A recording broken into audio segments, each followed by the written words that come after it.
Hello guys! Welcome back to my vlog. At kung bago ka sa channel na to, I'm Za and this is Za Canada. Today we have a new topic and it's all about BC or British Columbia Provincial Nomination Program updates. At kung ano yung ginawa nila dun sa latest draw nila na ginawa early February. Kung ano yan, panoorin hanggang dulo.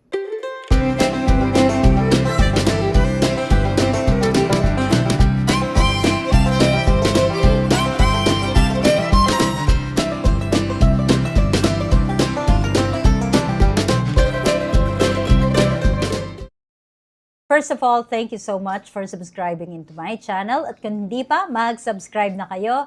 And in my channel, I talk about immigration updates and life updates of Filipinos here in Canada.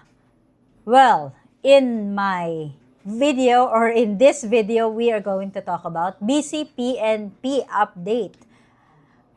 BC issued ITAs for 429 candidates dun sa latest immigration draw nila. So, if you are one of those 11,000 candidates in the pool na kagaya ko at wala pang invite yet, this is somehow a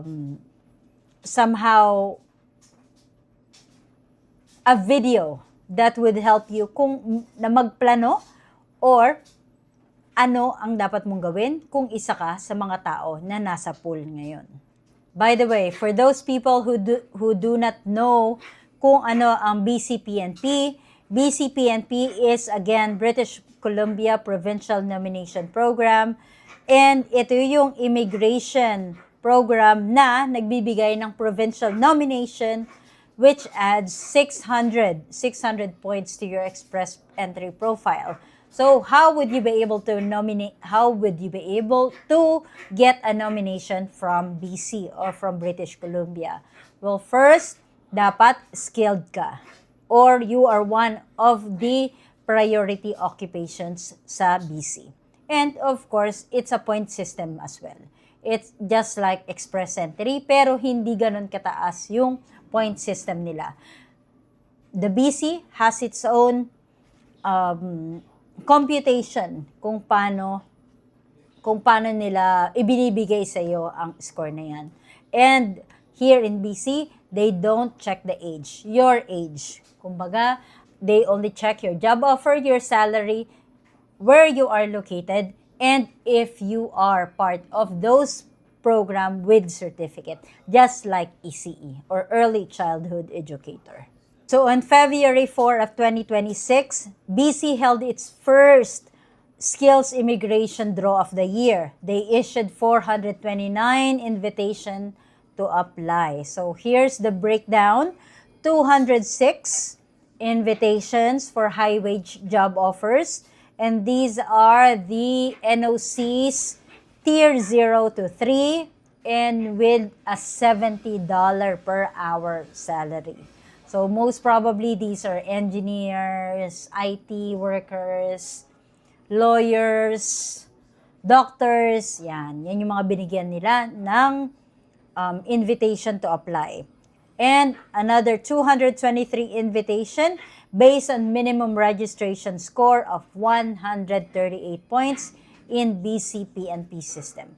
Which means na if you have a minimum of 138 points in BCPNP, then most probably you received an invitation in February 24. So why is it competitive? Bakit maraming tao ang nag-a-apply? So as I mentioned earlier, there are 11,000 people who are currently in the pool. So sama-sama yan at iba't ibang score yan. Iba't ibang range ng score ang nandyan. In short, marami ang taga-abroad and newest locals na candidates ng immigration pool. May mga nasa labas ng bansa at merong nandito na sa Canada or nandito na sa BC. Kasi nga, it's competitive because as you can remember in my previous vlog as well, the federal government only gave about 5,200 nomination spaces for 2026. So, kailangan nilang i-budget yan kasi included pa rin dyan yung entrepreneur stream. Entrepreneur stream are those people who are opening a business. They have lots of money kasi may ano yan may minimum pera na dapat na dapat na halaga. Hindi lang basta-basta business, malaking business. As far as I know, based on my last research, dapat may 200,000 ka sa iyong bangko. And hindi pa kasali dyan yung the business itself, which is about 600,000 worth of business. Okay? So let's see what BC may consider for future draws. So BC also said future draw might look at other factors such as educational level and field, professional designation in BC, language skills, occupation and work experience, wage scale level of job offers, region intent to stay, government strategic priorities. So, sa mga hindi pa nag-i-invite dyan, you have to make sure you increase your credentials like your certificate and language scores, get a higher paying job offer in BC, target in-demand occupation, improve your PNP score before the next draw, and consult with a certified immigration consultant. Okay, so for those people that are currently in the pool, mag-comment nga kayo dyan. At when did you create your own BC PNP profile?